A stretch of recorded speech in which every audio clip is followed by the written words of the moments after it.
चाटुकारिता की ऐसी लिमिट हमने कभी नहीं देखी थी जितनी हम आज देख रहे हैं।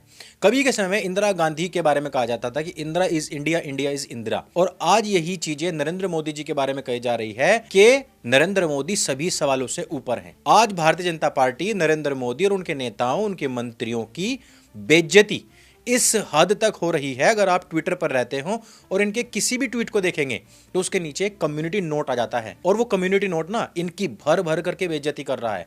और वो बेइज्जती कब से हो रही है? जब से ये लोग यूजीसी लेकर के आए थे। देखो, एक बात बहुत स्पष्ट थी उनके बाद तो बहुत ही ज्यादा, कि भाई जनरल से ज्यादा ओबीसीज के ऊपर SC ST एक्ट लगता है, और जनरल ओबीसी कई सारे मामलों में एक जैसे ही हैं। हाँ, कट ऑफ में थोड़ा बहुत ऊपर नीचे हो सकता है, लेकिन अगर फीस स्ट्रक्चर वगैरह देखा जाए तो सब कुछ सेम सा ही है। और ये ओबीसी कौन है? ये ओबीसी वही हैं जो मंडल आयोग के आने से पहले सारे के सारे सवर्ण हुआ करते थे। लेकिन वो नरेंद्र मोदी की सरकार, वो भारतीय जनता पार्टी की सरकार, वो भाजपा के देखो पहलगाम के हमले में उन्होंने जाति नहीं पूछी, धर्म पूछा है। और एक तुम हो कि धर्म से पहले अपनी जाति को रखते हो। और वही भारतीय जनता पार्टी की सरकार वही यूजीसी लेकर आती है। किसके आधार पर? धर्म के आधार पर नहीं, बल्कि जाति के आधार पर। अब हिंदुस्तान के अंदर ऐसा सीन क्रिएट हो चुका है कि जितने भी प्रतिष्ठित विश्वविद्यालय है ना, इन सब के अंदर गृह युद्ध जैसी स्थिति बन गई है। एक तरफ नारे लग रहे हैं कि ब्राह्मणवाद हो बर्बाद, ठाकुरवाद हो बर्बाद।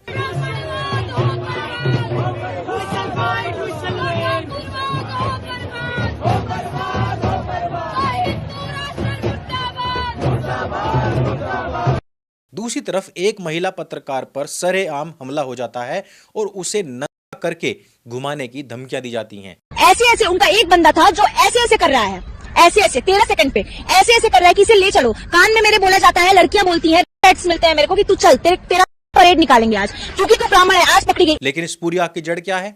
क्या ये सिर्फ कुछ छात्रों का गुस्सा है, या इसके पीछे सरकार की वो नई नीति है जिसे यूजीसी ड्राफ्ट 2025 कहा जा रहा है? और सबसे दिलचस्प बात कि एक्स पर प्रधानमंत्री और गृह मंत्री अमित शाह के दावों को भी कम्युनिटी नोट के जरिए क्यों झुटलाया जा रहा है। आज के इस मजेदार वीडियो में हम गहराई से समझेंगे कि जेएनयू और डीयू में क्या हो रहा है, क्या है सुनील यादव के ऊपर आरोप, और क्या सच में सवर्ण समाज के खिलाफ कोई बहुत बड़ी साजिश रची जा रही है। चलिए इस उलझे हुए मामले की परतें खोलते हैं। देखो दोस्तों, पूरे के पूरे विवाद की शुरुआत यूजीसी से होती है। हम सबको पता है, एक नई नियमावली बनी थी, 2026 में नियम लागू करे गए थे, और कहने को तो इनका मकसद समानता बताया गया था, लेकिन इनमें एक ऐसा क्लॉज था जिसने पूरे देश के अंदर खलबली मचा दी थी। इस ड्राफ्ट में डी रिजर्वेशन की बात कही गई थी। इसका मतलब क्या है? अगर किसी यूनिवर्सिटी में SC ST या OBC कैटेगरी के प्रोफेसर के लिए पद खाली हो और योग्य उम्मीदवार नहीं मिलते तो उन पदों को जनरल कैटेगरी में भी बदला जा सकता है। अब छात्रों का आरोप यह है कि आरक्षण को पिछले दरवाजे से खत्म करने की कोशिश की जा रही है। यानी कि जो ड्राफ्ट है नरेंद्र मोदी की सरकार ने SC ST OBC को खुश करने के लिए बनाया होगा, लेकिन उधर पहले तो सवर्ण बिफर गए, और अब जो SC ST OBC थे उन्होंने भी जोर पकड़ लिया है, और वो भी इसी सरकार के खिलाफ हो चुके हैं। वही सवर्ण समाज का कहना है कि नए इक्विटी रूल्स में उनके साथ भेदभाव होगा, क्योंकि उन्हें सुरक्षा चक्र के बाहर रखा गया है। मामला इतना बढ़ गया कि सुप्रीम कोर्ट को इन नियमों पर रोक लगानी पड़ गई थी। अब आते हैं उस वीडियो के ऊपर जिसने सोशल मीडिया पर आग लगा रखी है। जेएनयू में 5 जनवरी की हिंसा की बरसी पर एक रैली निकाली गई थी। यहां JNUSU के महासचिव सुनील यादव और उसके साथियों के ऊपर गंभीर आरोप लगे हैं। प्रशासन और पुलिस की FIR के मुताबिक वहां पर नारे लगाए गए थे कि ब्राह्मणवाद से आजादी, मनुवाद से आजादी, और यहां तक कि सवर्णों की छाती पर चढ़ेंगे जैसी नारेबाजी भी की गई थी। वो ब्राह्मणवाद की छाती पर, वो मनुवाद की छाती पर, वो मनुवाद की छाती पर। बहुत सारे लोगों ने पूछा कि भाई सवर्णों की छाती पर चढ़ना ही क्यों है, लेकिन मुझे सवर्ण छात्रों की छाती पर चढ़ने वाले इन नारों से कोई दिक्कत नहीं है। देखो, आपको एक दलित नेता का नाम याद होना चाहिए, बाबू जगजीवन राम।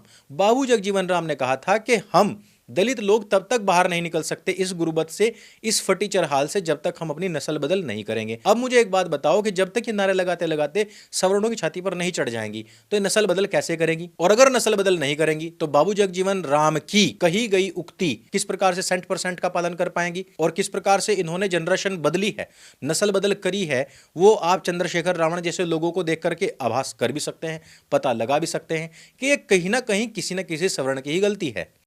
लेकिन प्रॉब्लम इसमें नहीं थी।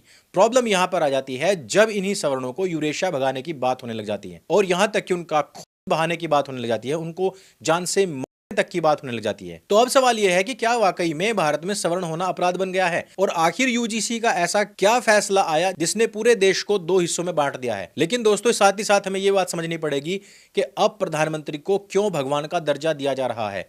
क्या एक लोकतांत्रिक देश में कोई व्यक्ति इतना बड़ा हो सकता है कि उससे सवाल ही ना पूछे जा सके। हाल ही में रजत शर्मा के एक मशहूर शो यानी कि आपकी अदालत में भाजपा का एक सांसद बैठा हुआ था जिसका नाम है निशिकांत दुबे। इसने एक ऐसी बात कह दी जिसने इंटरनेट के ऊपर तूफान लाकर खड़ा कर दिया है। इसने सरेआम कैमरे पर कहा कि नरेंद्र मोदी तो सवालों से भी ऊपर हो गए हैं। नरेंद्र मोदी तो सवाल से ऊपर हो गए हैं। लेकिन असली मजा तब आता है जब यह बयान जो है वो ट्विटर यानी कि एक्स पर वायरल हो जाता है और इलोन मस्क के कम्युनिटी नोट ने निशिकांत दुबे की बोलती ही बंद कर दी। इस ट्वीट पर कम्युनिटी नोट ने क्या लिखा है? लिखा है, लोकतांत्रिक व्यवस्था में कोई भी व्यक्ति सवालों से ऊपर नहीं हो सकता।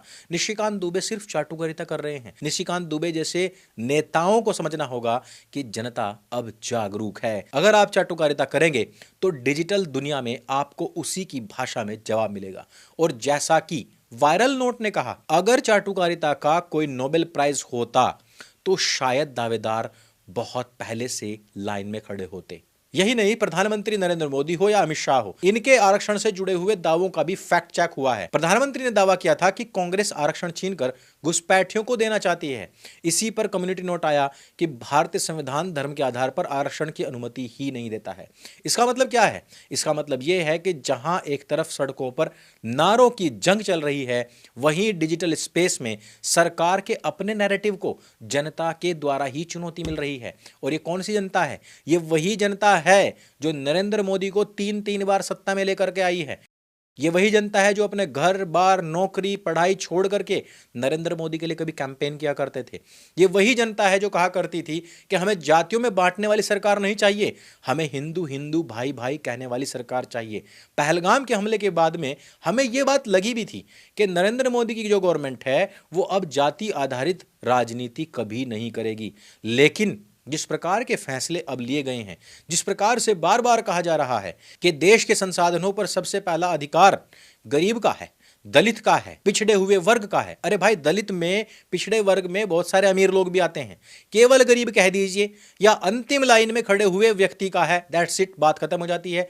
चाहे वो सवर्ण हो, चाहे वो ओबीसी हो, चाहे फिर वो दलित हो, कोई भी होता। लेकिन सरकार बार बार जाति के नाम पर अपीजमेंट करने की कोशिश कर रही है। आज की तारीख में लोग आक्रोश में हैं और सोशल मीडिया पर सरकार की भरकर ट्रोलिंग कर रहे हैं, जिसके कारण अगले आने वाले चुनाव में काफी वोटों का उलटफेर भी हो सकता है।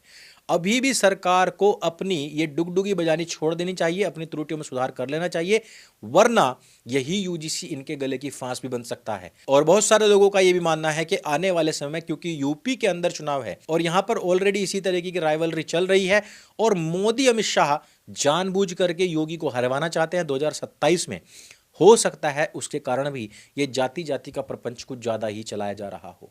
क्या आपको भी ऐसा ही लगता है? तो हमें नीचे कमेंट करके अवश्य बताइएगा। और ये जो कम्युनिटी नोट ने इस समय पर बड़े बड़े नेताओं को भी जबड़े से पकड़ करके पूछा है, कांप काहे रही हो? कांप काहे रही हो? इस पर आपका क्या कहना है, यह भी हमें नीचे कमेंट करके अवश्य बताइएगा। यूपी इलेक्शन में आपका रुझान क्या है? आप किसकी तरफ जाएंगे? यह हमारा तीसरा सवाल होगा जो आप हमें नीचे कमेंट करके बताएंगे। इस वीडियो में सिर्फ इतना ही। अगर ये वीडियो आपको अच्छी लगती है, जानकारी से भरपूर लगती है, इसको सबके साथ में शेयर अवश्य कीजिएगा। मेरे संग बोले सत्य सनातन वैदिक धर्म की जय। जय हिंद, वंदे मातरम।